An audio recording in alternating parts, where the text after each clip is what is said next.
Bonsoir. Des nouvelles de la commission électorale indépendante. L'institution a enregistré aujourd'hui le retour des membres de l'opposition qui avaient suspendu leurs activités en son sein. On en reparle tout à l'heure. Passage de numéros téléphoniques de 8 à 10 chiffres. L'opération est prévue pour bientôt. Mais déjà, l'autorité de régulation des télécommunications de Côte d'Ivoire met les populations en garde contre des applications de conversation non autorisées. Les détails dans le Live Actu.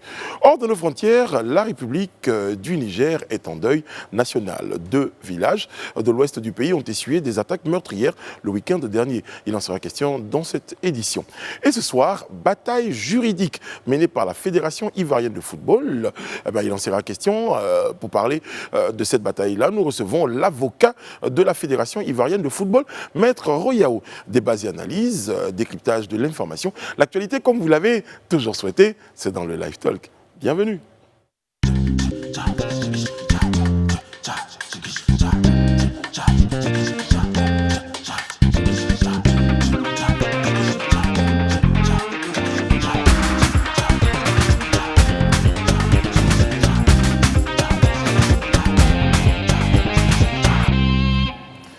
Oui, bonsoir à tous, très heureux d'être en votre compagnie. Bonsoir à ma team, tout le monde va bien, je ne sais pas la peine de me répondre, je sais que vous allez bien, voilà, vous allez bien, tout le monde va bien. Voilà. Réa Nazi. Bonsoir. Bonsoir. Alors, notre petite fourmi a une petite info pour nous. La petite info de ce soir, effectivement. Direct. On parlait justement des lendemains de fête. Comment est-ce que tout le monde vit le lendemain des fêtes? Eh bien, certains sont au ralenti et il n'en est pas moins pour les élèves du lycée municipal d'Adiaké, tu en ris déjà, qui ont décidé de suspendre les cours donc, depuis le lundi où ils étaient censés reprendre les cours au retour justement des congés de Noël et de la Saint-Sylvestre. Eh bien, ils ont décidé de suspendre les cours. Ils ont commencé à mélanger un peu les trucs à coups de sifflet et tout ça. Et la raison, ils ont évoqué la fatigue due aux fêtes de fin d'année. Et non, mais c'est sérieux parce qu'ils sont toujours en négociation justement avec les enseignants et tous les responsables justement des centres éducatifs.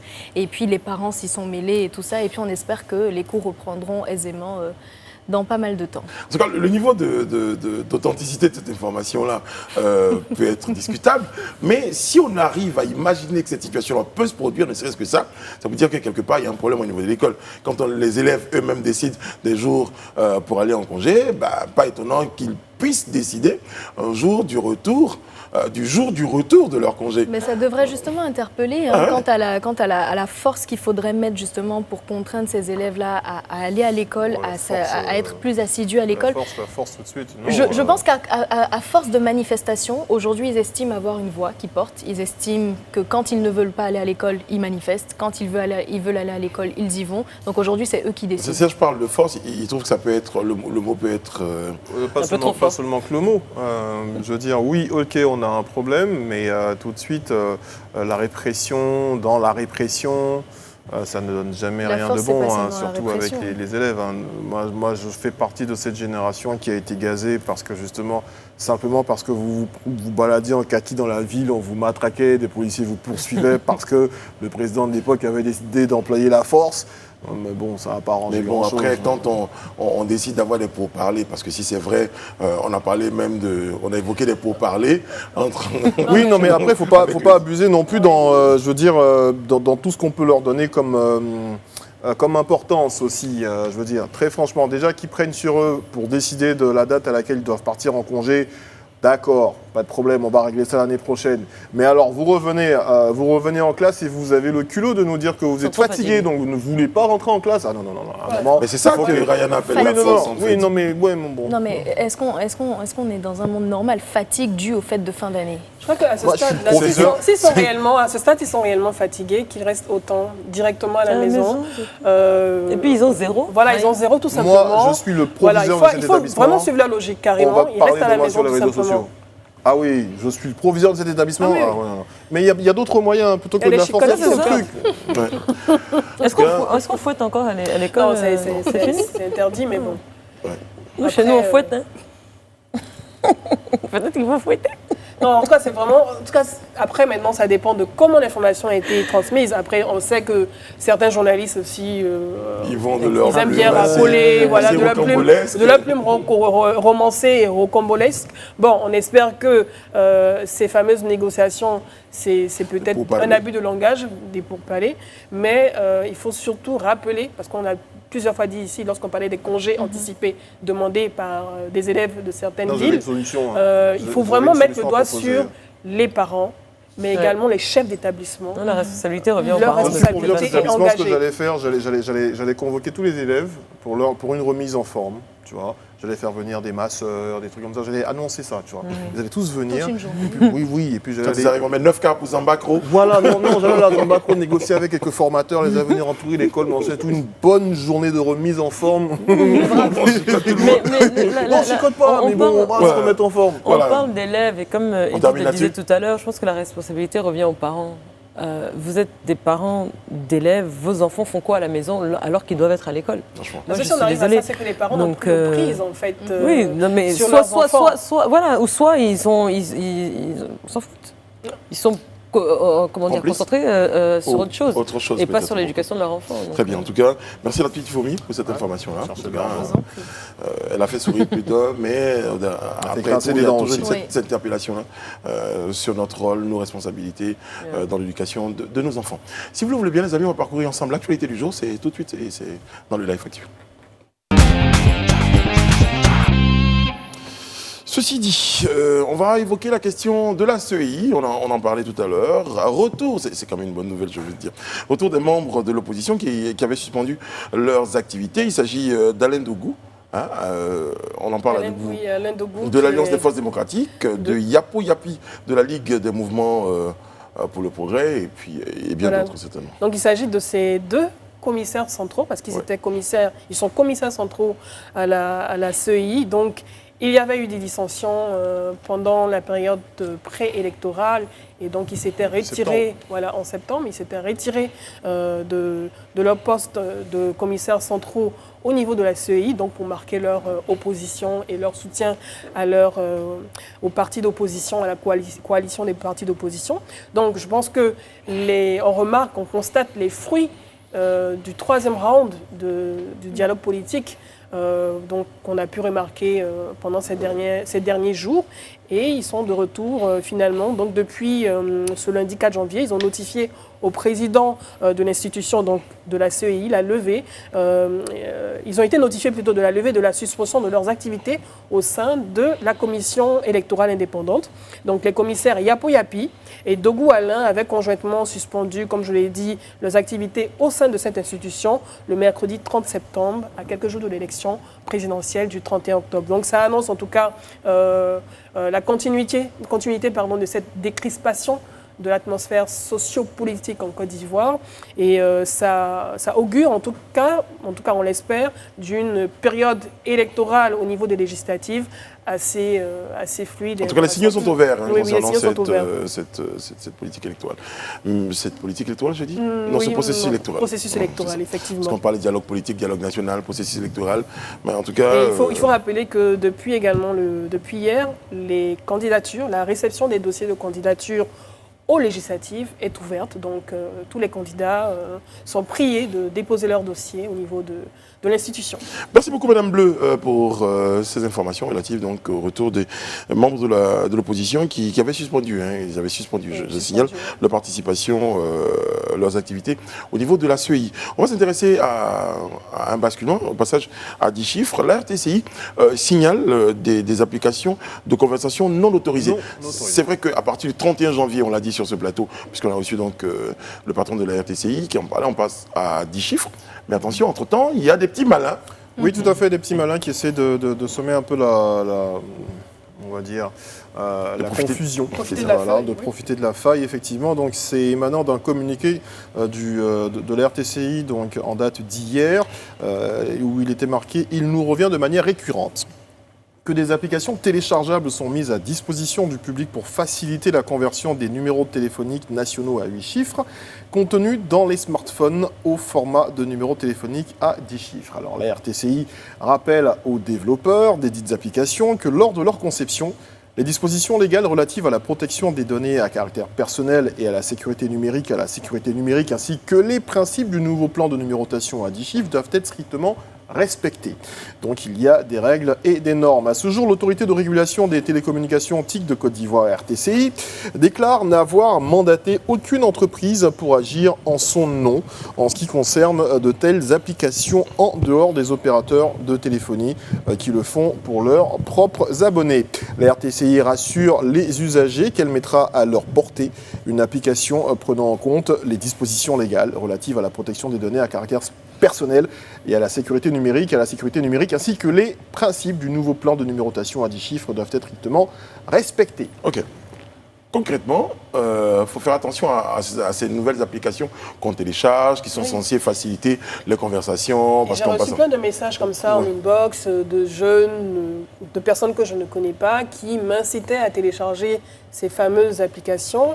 Et on sait très bien que dans ce genre de cas, on peut facilement donner l'autorisation, parce qu'en général, on va vous demander l'autorisation d'accès à votre appareil photo, l'autorisation d'accès à votre répertoire. Tous les fichiers médias, machin et tout, répertoire et tout, ils sont directement dans votre vie. Quoi. Exactement. Et je pense que c'est le lieu aussi pour la RTCI de proposer dès maintenant, en tout cas on l'espère qu'ils ont prévu de le faire, voilà, de proposer cette application très rapidement aux usagers en fait pour l'utiliser. En tout cas pour toutes les, excuse-moi, mais le régulateur justement on appelle à la vigilance de tous et surtout il invite à consulter régulièrement son site web, donc www.artci.ci ou le site pnn.artci.ci, ainsi que la page Facebook ou le compte Twitter. Comme ça, là-bas, au moins, vous êtes sûr d'avoir toutes les bonnes informations en ce qui concerne cette application ou tout ce qui va donc pour...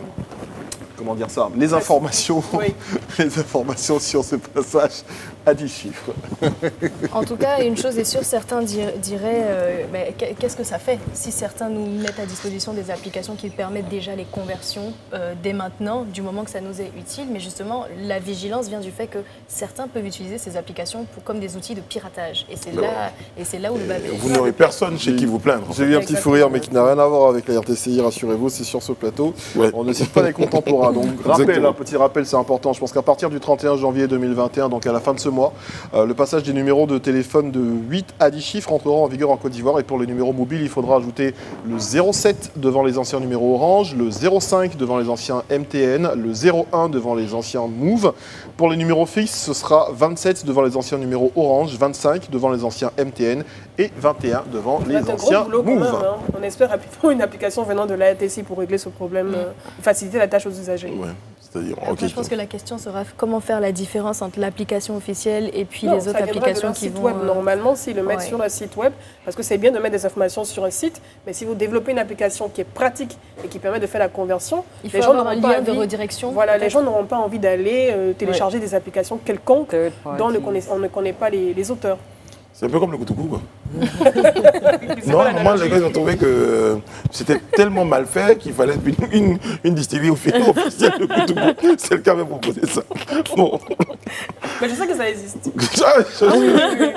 Il y a du bon. Je n'en consomme pas, mais bon. Non, mais moi j'ai vu du Koutoukou en supermarché. Voilà. Oui. Voilà. Mais c'est plus la même chose. Parce que c'est trop bien fait. Par le connaisseur. Non, le bienfait, des fois, traditionnellement, il est très bien fait. Excusez-moi. Les feuillages, les racines. S'il vous plaît. J'en ai bu un grand cru le week-end dernier d'ailleurs. Arrêtez Serge, arrêtez. En apéritif. On sort de quelque part. S'il vous plaît. Non mais en fait, moi ce qui m'embête un peu avec le fait de basculer là, ce sont les messages. Maintenant quand vous appelez quelqu'un, ils vous font la pub tout au long de la conversation.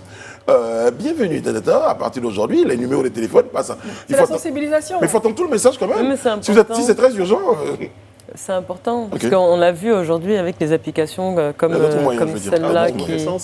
Pardon ? Moi, je pense ça sur oui, quand j'appelle quelqu'un pendant... C'est que le mien, il est en retard. Ah oui, le mien aussi. Parce que moi, je n'ai pas encore entendu. Mais je pense que c'est important, parce qu'on leur demande de communiquer, de sensibiliser. C'est un moyen... Je suis sûre que ce n'est pas un message qui a été fait pour toi. Tu es le seul à avoir entendu ça. Vous n'entendez pas lorsque vous appelez votre... Non, pas du tout. Pas encore, en tout cas. On va me trouver un téléphone. je vais essayer avec mon téléphone. Ça dépend, peut-être que le processus est en train de se mettre en place pour tout le monde. Oui. On vous dit, désormais, dedans, vous allez basculer. Le numéro de téléphone passe de 10 à... Tu l'as tellement entendu que tu le fais si bien. Oui, ça me... Bon, d'accord. On va passer à un autre point, à l'international. Cette fois, c'est au Niger que Sophie Aïda a pour nous des informations. Malheureusement, un deuil national a été décrété là-bas, après malheureusement une attaque meurtrière de 2 villages qui a fait plus d'une centaine de victimes. Exactement. Alors les faits ont eu lieu le samedi 2 janvier 2021, lorsque 2 villages de l'ouest du Niger, donc je vais essayer de prononcer les noms sans faire de faute, Tchombangu et Zaroum Dareye, j'espère que pour les Nigériens c'est bon. Donc ces 2 villages qui sont situés près de la frontière avec le Mali. Ces villages ont été donc attaqués par des terroristes, donc, comme je disais tout à l'heure, le samedi 2 janvier. C'est une attaque de ces deux localités qui a fait plus de 100 morts et 25 blessés. Alors ces attaques sont considérées comme les plus meurtrières qui ont été perpétrées par des djihadistes contre la population civile depuis le début de l'insécurité dans cette zone du Niger, voilà, à la frontière avec le Mali. Alors il y a un deuil national de 3 jours qui a été décrété au sortir d'un conseil extraordinaire de sécurité présidé le lundi 4 janvier, donc hier, par le président Issoufou Mahamadou, et qui a également ordonné la saturation sécuritaire de toute la zone, donc c'est-à-dire un renforcement exceptionnel en soldats. Alors, sur instruction du Conseil de sécurité également, un forum sera bientôt organisé à Oualam et il regroupera sous la direction du ministre de l'Intérieur tous les chefs de canton, de villages et de tribus des 2 départements de Bani Bangou et de Oualam, avec pour objectif de mettre les bouchées doubles pour prévenir les risques et les conflits intracommunautaires. Ouais. On l'a bien noté, hein, il y a un vrai besoin de renforcement du dispositif sécuritaire dans cette zone-là. Je disais, appelée la zone des 3 frontières, qui est un petit terrain de jeu des djihadistes. Exactement. Ils viennent régulièrement dans des périodes, dans des opérations, on va dire, de razzia. Et en plus, ce qui est choquant, c'est que ça s'est passé vers 11h GMT, donc avec une cohorte d'une centaine de personnes à moto, en tout cas qui étaient sur des centaines de motos, et qui ensuite se sont détachées. Une colonne qui est allée dans un autre village, dans un autre village, et qui ont fait ce massacre ahurissant. Ouais. Et souvent, je dis, je vais peut-être choquer, mais Satan, lorsqu'il voit ce genre de choses, il se dit, mais oh, ils font pire que moi. C'est inconcevable. Et en plus, c'était pendant entre les deux tours de l'élection présidentielle au Niger. Exactement. À quel besoin ça répond de tuer des civils alors que vous voulez les convertir ou voilà. Non, dans le modus operandi, il y a une forme d'épouvantail là, il y a une forme de terreur qu'il faut installer dans le cœur des gens. Et ils n'ont pas arrêté. Hein. On se rappelle que le 21 décembre, à 6 jours des présidentielles, il y a 7 soldats nigériens qui avaient été tués dans une embuscade dans la même région. Et puis tout au long de l'année dernière aussi, que ce soit le 7 janvier 2020, il y a eu des attentats contre des soldats. Avec 89 soldats quand même tués. On a eu ça le 2 avril aussi, on a eu 4 militaires qui ont été tués, et même 63 djihadistes dans des affrontements. Le 9 août dernier, on se souvient, il y a 6 Français qui ont été tués aussi dans une attaque. Le 12 et le 13, dans la nuit du 12 au 13 décembre 2020, également 27 personnes tuées. Donc, le Niger se bat depuis de nombreuses années contre ces attaques djihadistes. Et en plus, il y a énormément de forces étrangères dans la zone qui viennent en renfort pour les aider. Donc après, c'est un peu incompréhensible de voir que cette situation... Non, mais je dirais même que c'est compréhensible. Mais tu parles de terreur, justement, je pense que c'est ça la plus grosse arme qu'ils ont aujourd'hui, c'est la psychose, justement, que toutes ces actions entraînent. Parce qu'au-delà de tout ce bilan, c'est non seulement le Niger aujourd'hui qui est alerté, mais c'est tous les pays autour, parce qu'on ne sait pas à quel moment est-ce que ça peut partir dans un autre pays frontalier. Et c'est même toute la sous-région qui s'alerte. On en parle, la preuve sur le plateau. Donc c'est ça, c'est cet effet de psychose-là qui... Et je parlais du modus operandi. L'objectif, ils n'ont pas suffisamment de cran pour affronter les armées régulières de façon officielle. Donc il faut de temps en temps s'en prendre à la population, faire des incursions. Souvent ils se mêlent même à la population, attaquer des marchés. C'est très sournois. Alors que le Niger fait beaucoup d'efforts de modernisation, en tout cas, avec le gouvernement. Il y a l'aéroport, au niveau des infrastructures et tout. C'est dommage. C'est justement ce contre quoi ils luttent. Oui. Et le terrorisme, vous l'avez bien expliqué, hein, c'est exactement ça, c'est des actes de terreur. Donc voilà, il faut tout faire pour terroriser les populations. Bon. En tout cas, nos sincères condoléances au peuple du Niger et puis à tous ces pays-là victimes de la barbarie de ces individus-là. Sur ce, on va refermer les portes de notre Life Actu de ce soir et rouvrir celle de notre Lu, vu et entendu.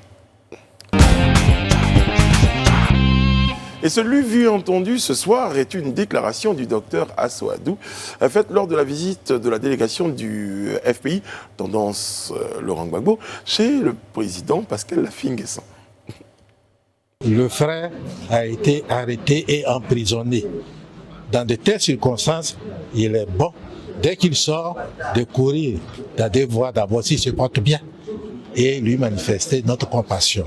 C'est ce que le président Gbagbo nous a demandé de venir faire cet après-midi. Et c'est pourquoi vous nous voyez ici. Est-ce qu'on peut espérer une législative? Cet après-midi, nous ne sommes pas venus discuter de politique. Nous sommes venus manifester notre compassion à un frère qui a souffert. J'ai fait la prison, j'ai fait 4 ans. Je sais ce que cela veut dire. Et c'est pourquoi nous sommes là.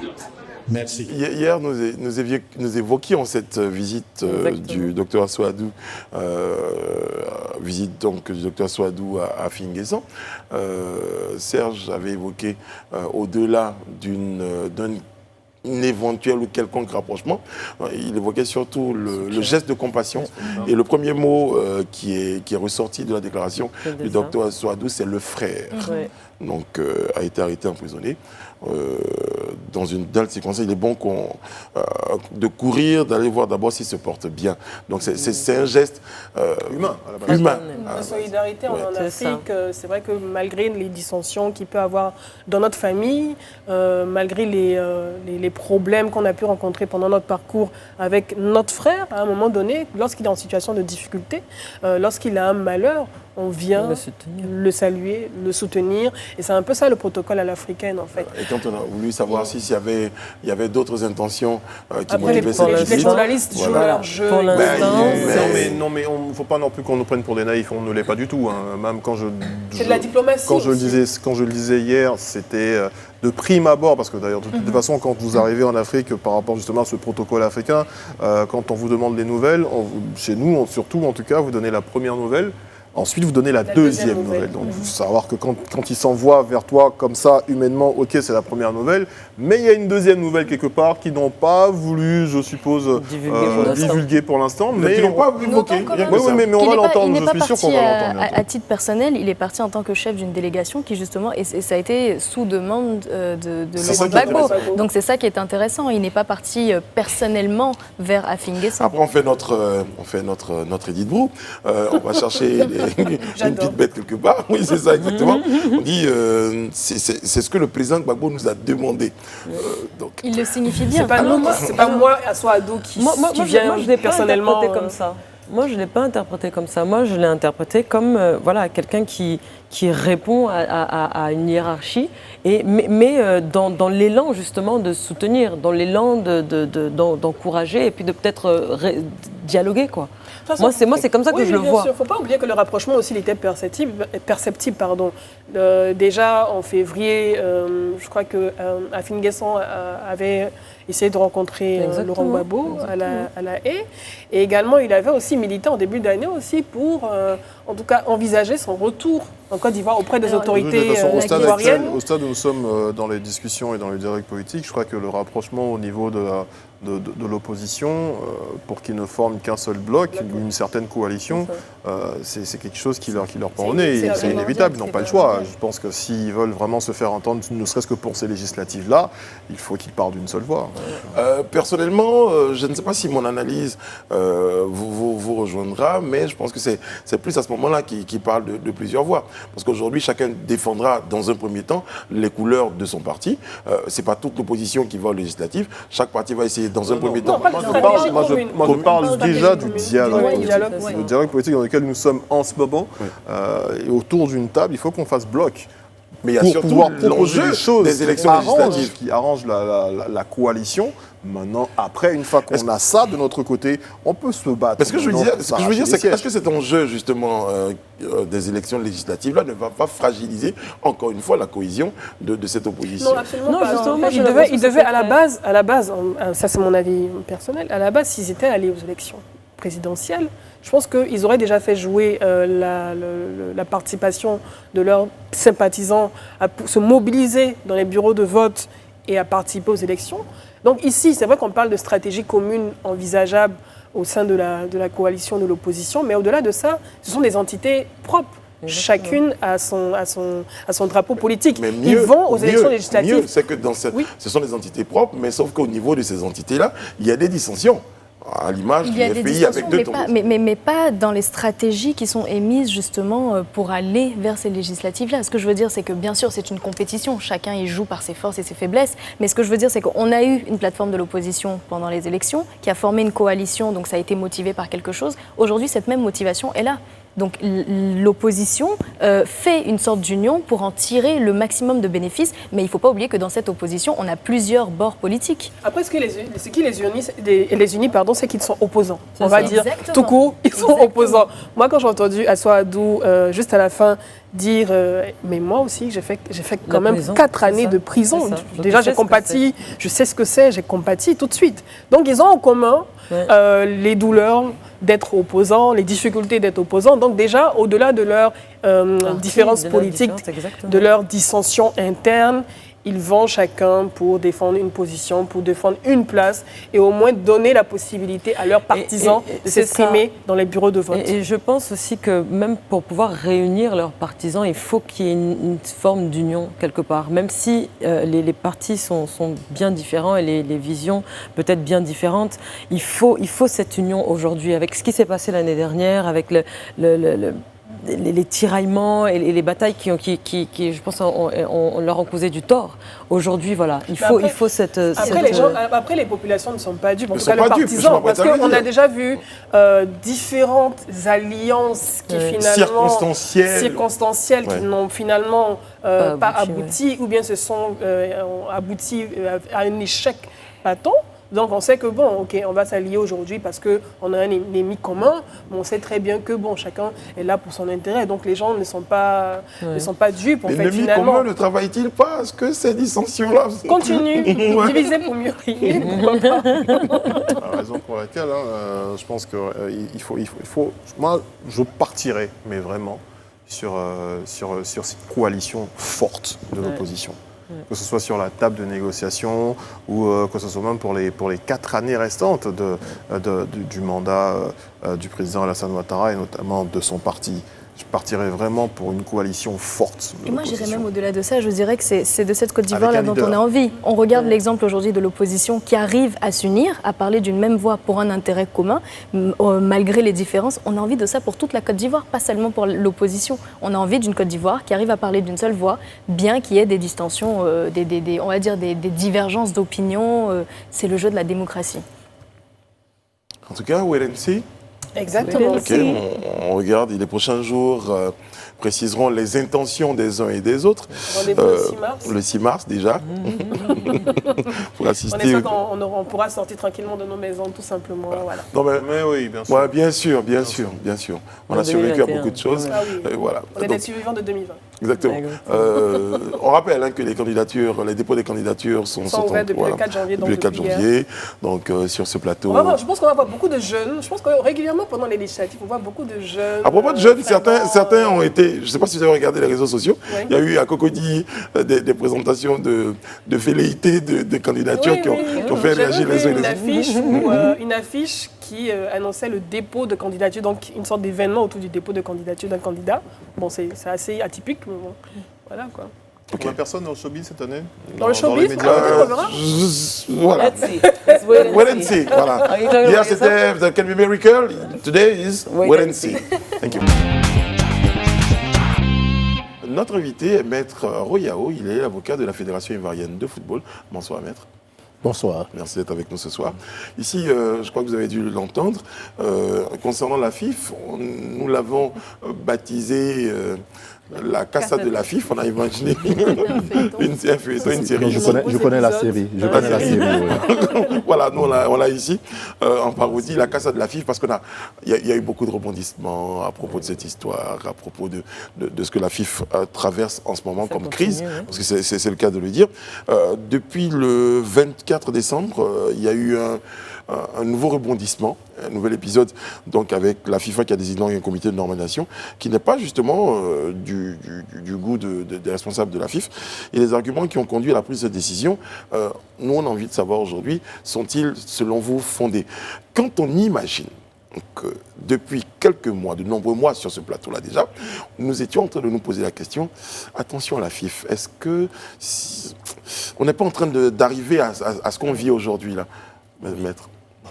Avant tout, je voudrais juste rectifier que je ne suis pas l'avocat de la FIF, je suis avocat de profession, je suis membre du comité exécutif, président de la commission des affaires juridiques.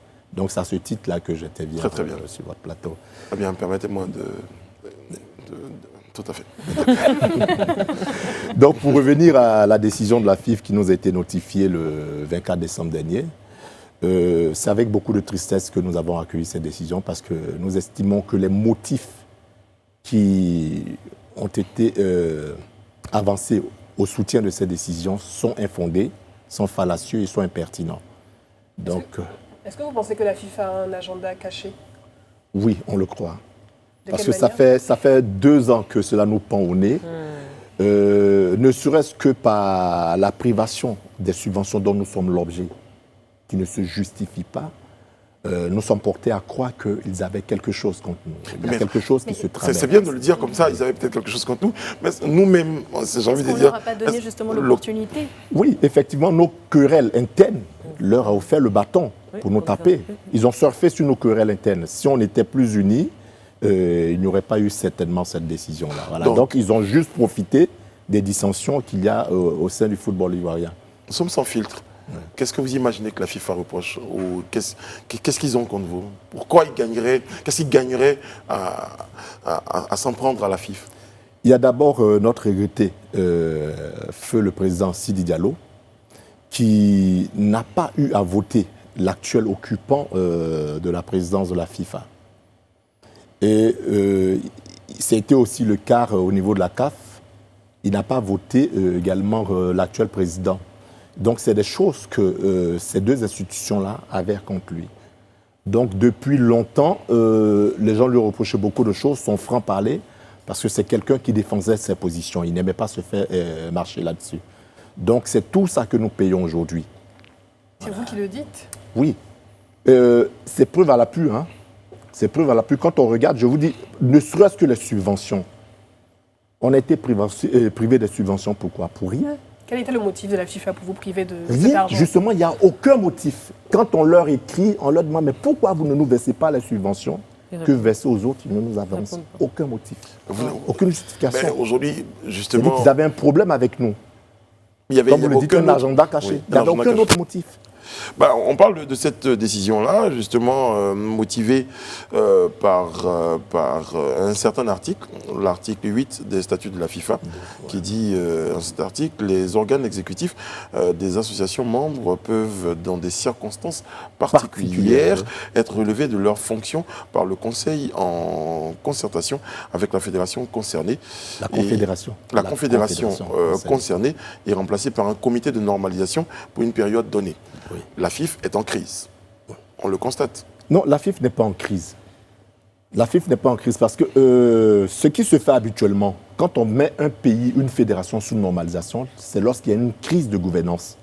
Il y a un problème de mal-gouvernance, il y a une crise qui est telle que la fédération ne peut plus fonctionner. Or, nous, ce n'est pas le cas. La FIF n'a pas de problème de gouvernance, elle n'a pas de crise. C'est un problème lié aux élections. Mais en ce moment, la fédération ne fonctionne pas puisque les tournois sont arrêtés, les joueurs sont à la maison. Donc il n'y a pas de crise. C'est volontairement qu'on a arrêté. On n'a pas démarré le championnat à la demande des clubs. Parce que qu'est-ce que les clubs voulaient? Ils voulaient que ce soit le nouveau comité exécutif qui gère la nouvelle saison. Sinon, rien ne nous empêchait d'organiser les élections, le championnat. Et c'est ce que nous avons pris comme décision tout récemment. Nous avons décidé de démarrer le championnat en janvier, lorsque cette décision est intervenue. Normalement, c'est le comité exécutif justement de la FIF qui était censé s'occuper de tout ce qui, le concerne les affaires de la FIF jusqu'à l'élection d'un nouveau président. Le comité exécutif, c'est l'organe de gestion de la fédération. Mais qu'est-ce qu'il en est? On a voulu juste attendre, puisque les élections étaient censées s'achever le 5 septembre. La saison démarre en octobre. Donc, on a voulu laisser en même temps le temps au nouveau comité exécutif, au nouveau président d'organiser la nouvelle saison. Lorsque la FIFA est intervenue pour bloquer le processus. Et c'est là d'attendre qu'on a décidé de relancer le championnat en janvier. Mais en attendant, comment est-ce que ça va impacter le football ivoirien? Qu'est-ce qui va impacter le football? Justement, toute cette mise en place qui a été faite, toute cette gestion qui est bloquée, tous les clubs qui demandent justement à ne pas reprendre. C'est vrai, vous dites, il n'y a pas de crise à la FIFA.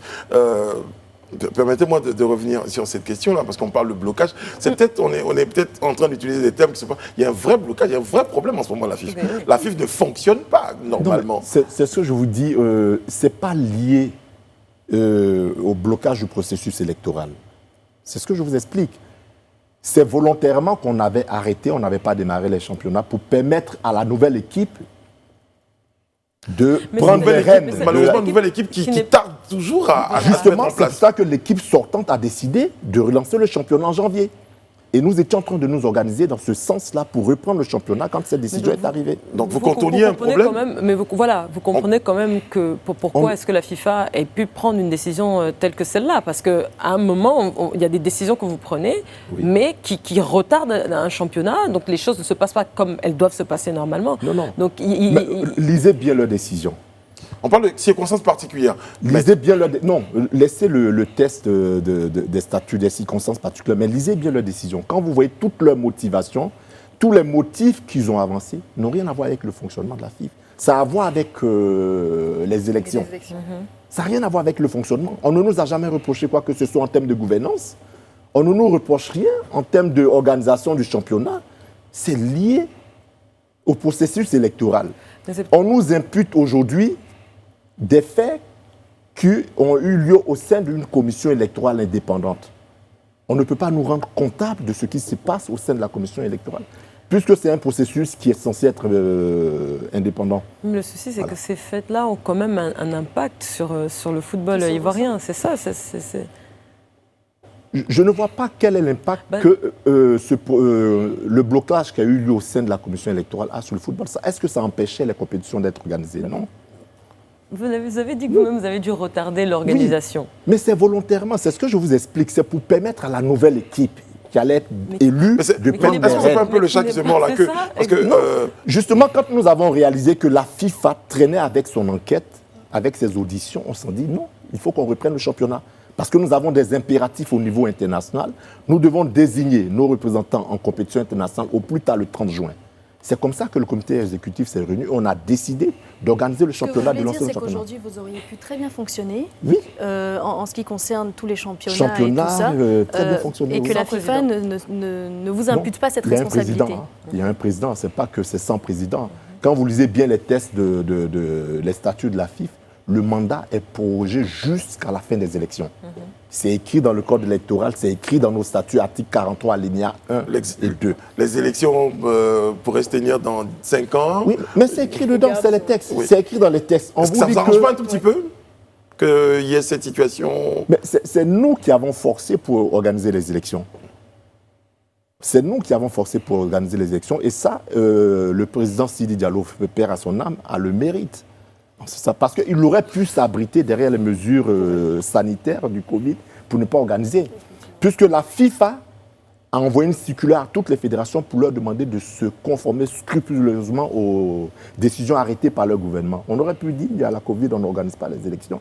Mais on a voulu aller aux élections parce qu'il était en fin de mandat, il voulait partir. Il ne voulait pas briguer un autre mandat, il était pressé de partir. Donc il a dit non, il faut qu'on organise les élections avant que je parte. Et les élections étaient prévues au 5 septembre, quand la FIFA était intervenue pour tout. On va revenir aux élections, si vous le voulez bien, Edith. Oui, aux élections, mais je veux m'intéresser particulièrement au comité de normalisation dont la FIFA parle et qu'elle a désigné. Concrètement, pour les téléspectateurs qui nous écoutent, comment, si en tout cas ce comité devait fonctionner, comment il devrait fonctionner concrètement? Avec quelle équipe Oui, en fait, ils vont constituer le comité de normalisation et qui vient relever le comité exécutif actuel de ses fonctions. Donc, constitué de nationaux. Avec des Ivoiriens. Ça, je ne peux pas vous dire. Ils peuvent prendre toutes les nationalités. D'accord. Oui, mais lorsqu'on lit leur courrier du 24, tout laisse à croire qu'il s'agirait d'Ivoiriens. Mais ils peuvent décider que ce soit des étrangers. Mais quelque part, quand on regarde tout ce qui s'est passé durant les élections, est-ce que quelque part, vous ne pensez pas que ça pourrait être bénéfique justement d'avoir ce comité de normalisation? Là, ça s'est fait dans d'autres pays comme le Mali, le Togo, le Cameroun et bien d'autres. En fait, nous ne percevons pas la chose de la même manière parce que pour nous, les motifs qui soutiennent ces décisions-là ne sont pas fondés. Est-ce que le problème, ce sont les motifs ou c'est le résultat que le football C'est normal. Quand on vous met sous normalisation avec des motifs fallacieux qui ne tiennent pas la route, il est de votre droit de réagir. Mais c'est comme je vous sanctionne sur la base des choses, de fautes que vous n'avez pas commises. Est-ce que vous êtes prêt à accepter ça? Est-ce que sans cette intervention-là, le comité exécutif de la FIF aurait pu relever le défi de remettre les choses en place? D'organiser le championnat. Oui. Mais c'est ce qu'on était en train de faire. Et les élections? À quel moment est-ce que les élections, c'était simple. On va en parler un tout petit peu, maître. Je pense juste. Oui, pour nous, les élections, c'était simple. Oui. Hein. Il ne serait pas intervenu que depuis le 5 septembre. Il aurait suivi son cours. Il aurait suivi son cours. On aurait liquidé cette affaire-là depuis le 5 septembre et puis on passait à autre chose. Mais ils sont intervenus parce que le processus piétinait. Non. Pourquoi? Ils sont intervenus parce que quelque part, les décisions qui ont été prises n'arrangeaient pas leurs intérêts. Maître, est-ce que vous êtes confiant quant à l'issue, on va dire, positive dans votre camp de ce bras de fer que vous avez engagé avec la FIFA? Il ne faut pas percevoir ça comme un bras de fer. Ah, mais si vous criez au complot, il ne faut pas percevoir ça comme un bras de fer. Nous n'engageons pas de bras de fer à la FIFA. Nous sommes dans nos droits. Lorsque nous estimons que nos droits ont été froissés, nous devons réagir. Parce que la décision pour nous, elle est injuste. Elle n'est pas justifiée, elle ne repose sur aucun motif pertinent. Donc on est en droit de réagir. C'est comme si quelqu'un vous marche sur le pied et puis vous dit de vous taire. Vous êtes en droit de réagir. D'accord. On va parler de cette réaction-là, comment elle est organisée, quelles sont les conséquences de ce que vous ne voulez pas qu'on appelle un bras de fer, de cette démarche, si vous me prêtez l'expression. On a l'occasion d'en parler après une courte pause. Notre invité ce soir, c'est Maître Ro Yao Athanase. Je rappelle qu'il est président de la commission des affaires juridiques de la Fédération ivoirienne de football. Maître, le comité exécutif de la FIF, dont on le disait tout à l'heure, a décidé donc d'utiliser donc des voies de recours face à cette décision de la FIFA, donc devant le TAS. Ce sont des procédures judiciaires qui sont plutôt longues. Oui, évidemment. Qu'est-ce qui va se passer concrètement pour la suite? Donc nous avons saisi le TAS et nous avons demandé immédiatement la suspension de la mesure, de la décision qui a été prise. Cette mesure de suspension que nous demandons fait l'objet d'une procédure rapide. C'est des procédures d'urgence. Donc nous attendons dans les jours à venir à une décision. Comme dans toutes les séries, on allait marquer « et pendant ce temps ». Et pendant ce temps, on attend le comité de normalisation, puis il n'a pas encore été constitué. Ils ont dit qu'ils allaient le faire en accord avec la CAF. Pendant ce temps, nous, on gère la fédération. Donc les tournois vont reprendre, le championnat va reprendre? Oui, on l'espère. Nous sommes en train de travailler à cela. On espère que les tournois vont reprendre. Tout à l'heure, hors antenne, si tu me permets, Brice, on parlait, on discutait, et puis j'ai utilisé le mot acharnement. Oui. Par rapport à la FIFA, vous avez confirmé que vous considérez que c'est un acharnement, que la FIFA a à l'encontre, on va dire, de la FIF. Est-ce que vous pensez que c'est dû à un individu en particulier, ou qu'est-ce qui cause cet acharnement selon vous?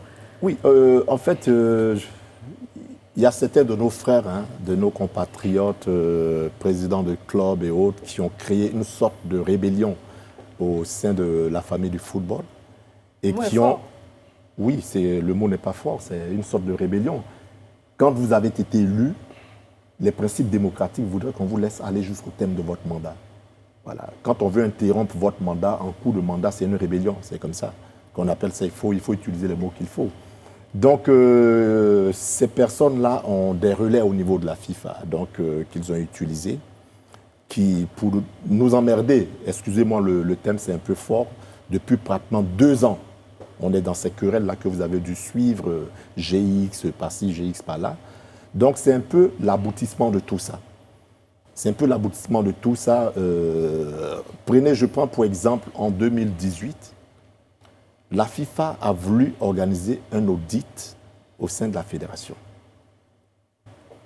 Et ils nous écrivent pour nous dire qu'ils vont venir auditer nos comptes, y compris les fonds que l'État de Côte d'Ivoire et nos sponsors particuliers mettent à notre disposition, ce qui n'est pas normal. Vous ne pouvez auditer les fonds que vous octroyez. Tu ne m'as pas donné de l'argent, tu veux venir contrôler mes fonds. C'est écrit dans les textes. C'est écrit dans les textes. On a été obligé de s'opposer. Mais tout ça, ça répondait à... Il fallait trouver la petite bête. Ils viennent, ils disent, les fonds que vos sponsors vous donnent, là, que l'État de Côte d'Ivoire vous donne, nous, on va regarder dedans. Et qu'est-ce que l'audit a donné? L'audit Ils n'ont pas pu mener l'audit parce qu'après eux-mêmes, on a eu des rencontres avec eux à Zurich, ils se sont rendus compte de leur raison. Non, effectivement, vous ne pouvez pas les auditer les fonds que vous ne leur avez pas donnés. Et ça faisait depuis pratiquement 2 ans qu'ils ne nous donnaient pas de fonds. Donc, quand ils nous ont saisis pour nous dire qu'il allait envoyer un audit, on leur a écrit pour leur dire, justifiez-nous que vous nous avez donné des fonds. Depuis 2 ans, vous nous avez privé de fonds. Justement, c'est important que nos téléspectateurs sachent et aient certaines informations. Vous dites que la FIFA, depuis 2 ans... s'acharne sur nous. Vous n'avez pas de fonds de la FIFA depuis 2 ans? Non, c'est après avoir mis tout ça à plat, il y a eu une rencontre l'année en 2019 plutôt à Zurich, où on allait, on a entendu quelque part... Qu'ils ont commencé à nous ramener les fonds, mais vraiment à compte-gouttes, quoi. Par exemple, le fonds Covid, est-ce que vous avez été... Est-ce que vous l'avez reçu? On n'a pas reçu les fonds Covid. Tous les pays de toutes les fédérations. Tous les pays ont reçu. En fait, c'est des comptes qui ne sont pas sortis à des conditions. C'est la FIFA elle-même, en début d'année, qui a décidé d'octroyer des fonds Covid pour soulager la souffrance des acteurs du football.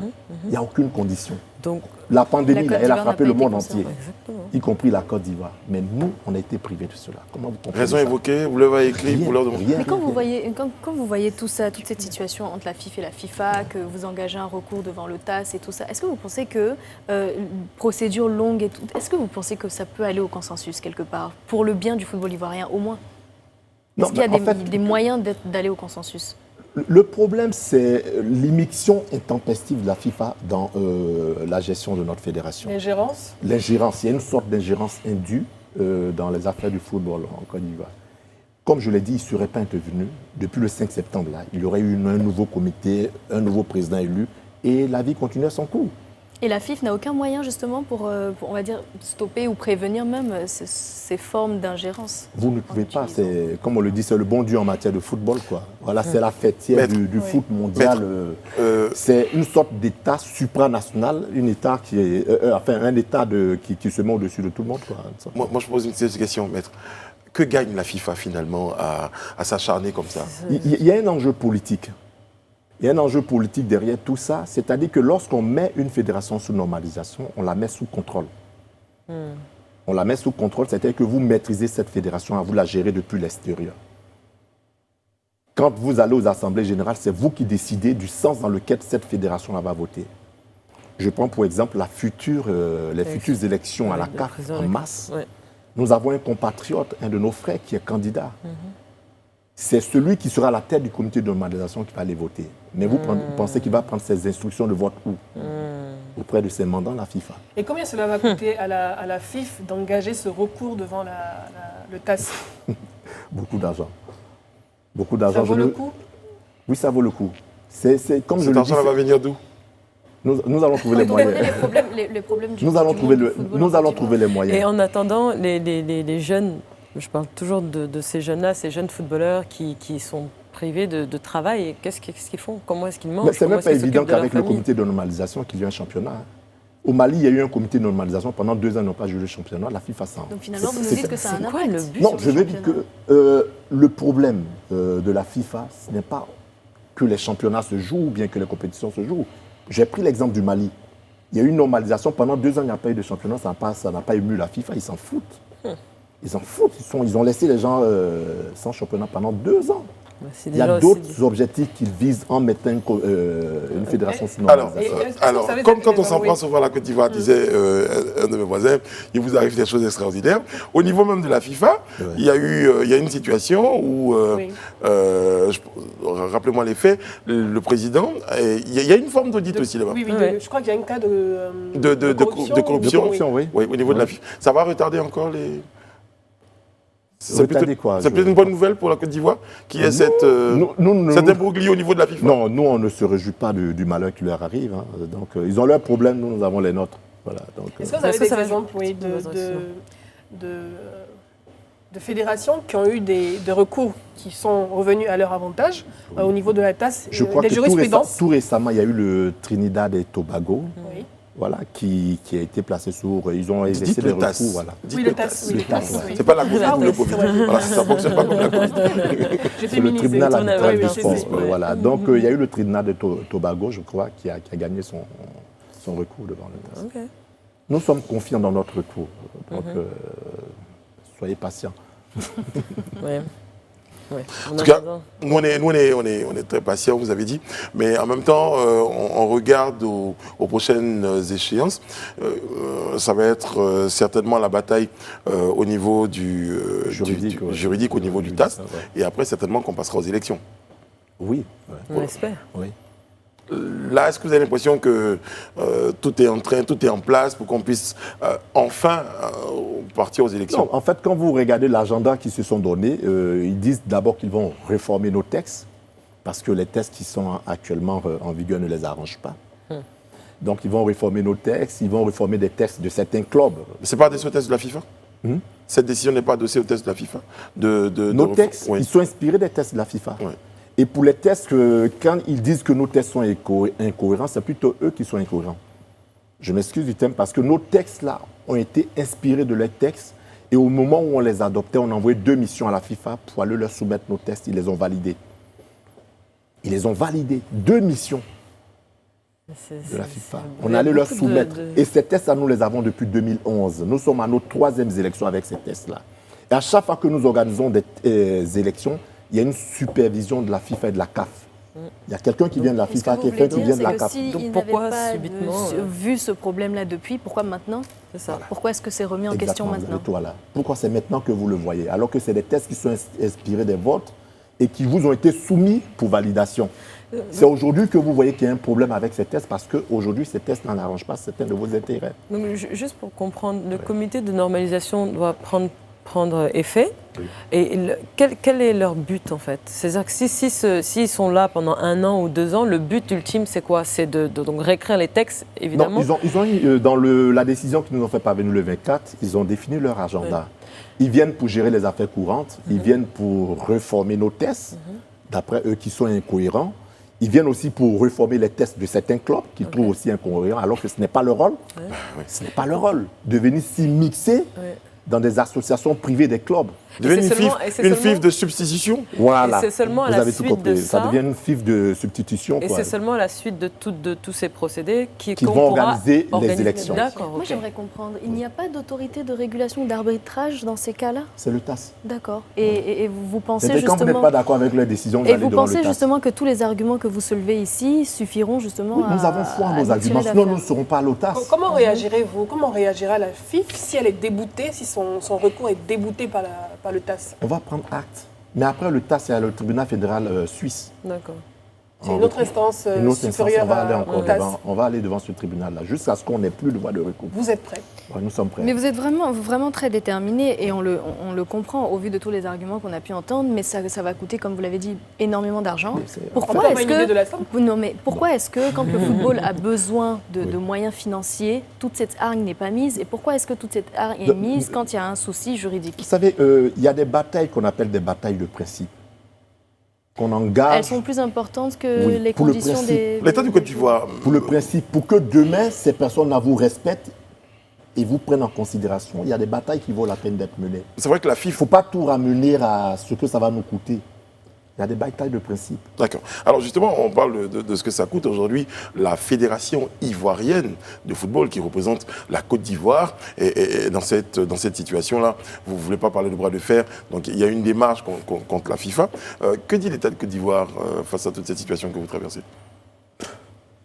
L'État de Côte d'Ivoire ne peut que prendre... Enfin, ils ont pris acte. Nous avons eu une réunion cet après-midi avec le ministre des tutelles.